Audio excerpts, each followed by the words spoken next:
नमस्कार, मैं नीरज तांगी हंस अकेडमी मंच पर आपका स्वागत करता हूँ। जिस प्रकार से पिछले कुछ दिनों में मिडिल ईस्ट में जो संघर्ष की स्थिति इजराइल बनाम ईरान की बनी हुई है, उस पर अगर हम आज की कुछ एक दो दिन पहले की स्थिति को देखें तो जैसे ईरान है, ईरान हार्मुज़ जलसंधि से जैसे हम प्रवेश करते हैं तो बंदर ए अब्बास नाम करके एक जगह है जो कि हार्मुज़ जलसंधि से ईरान का पश्चिमी तट पर है, फ़ारस की खाड़ी के साथ। वहाँ पे ONGC भारतीय कंपनियाँ वहाँ पे गैस की खोज की है और फ़ारस की खाड़ी के उत्तर में चलेंगी, मतलब कि ईरान का उत्तर पश्चिमी क्षेत्र है जो वहाँ पे आबादान नाम करके एक जगह है जहाँ पर गैस की खोज की है।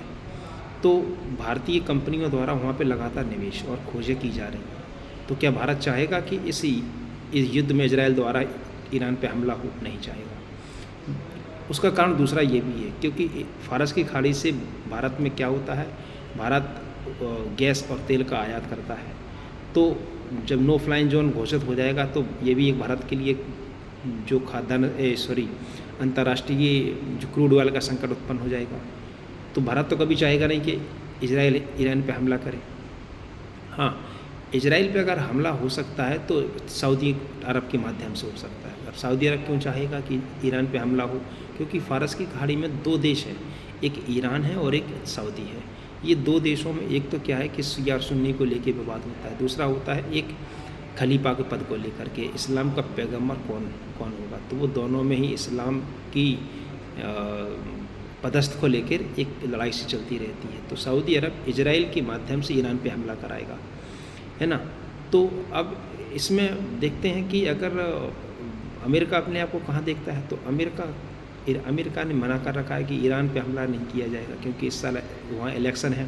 हो सकता है कि जो बिडेन की सरकार चली भी जाएगी अगर ईरान पे हमला हो गया, क्योंकि ईरान पे हमला मतलब कि अमेरिका के समर्थन से ही हो सकता है। और अगर ईरान पे हमला हुआ तो फिर ईरान क्या करेगा, रशिया से हथियार खरीदेगा। तो रशिया भी इस युद्ध में क्या हो जाएगा, अपने आप की भागीदारी निभाएगा, है ना। तो फिर ये युद्ध कैसा होगा, इसकी स्थिति भयावह हो जाएगी। तो एक तो क्या क्रूड ऑयल का संकट, दूसरी क्या होगा कि जो वहाँ पे जो तमाम देशों के जो जहाज़ जाते हैं तो नो फ्लाइंग जोन घोषित होने पर पर्यटकों का आवागमन प्रभावित होगा। तो इस हिसाब से देखा जाए तो इजराइल हमला करेगा नहीं बिना क्या कहते हैं US के समर्थन से, क्योंकि US नहीं चाहता कि ईरान पे हमला हो, क्योंकि इलेक्शन की स्थिति है वहाँ पे। ये है।